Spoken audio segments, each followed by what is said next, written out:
को मित्र बन्छ को शत्रु बन्छ यसले मलाई के फरक पार्छ।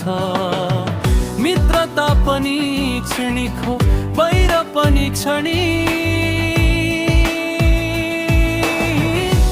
आज जसले साथ दिन्छ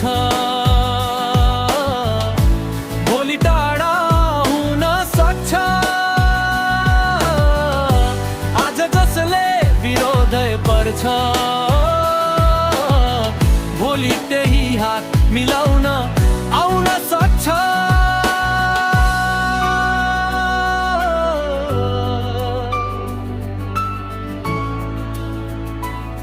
म त केवल आफ्नो बाटो हिँड्ने यात्री हुँ, मान्छे जसरी पनि मर्नै पर्छ।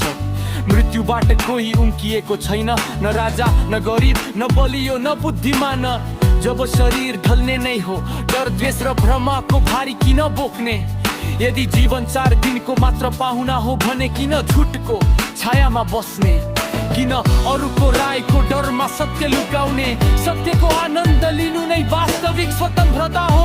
त्यो आनन्द स्वर गरेर होइन, शान्त भएर अडिग भएर आफ्नै आत्मासँग साक्षी बसेर लिन्छ। मित्र आए स्वागत स्वागत, शत्रु आए स्वीकार। तर मेरो मन मूल्य र मेरो सत्य कसैको हातमा बन्धक हुँदैन। किनकि अन्त्यमा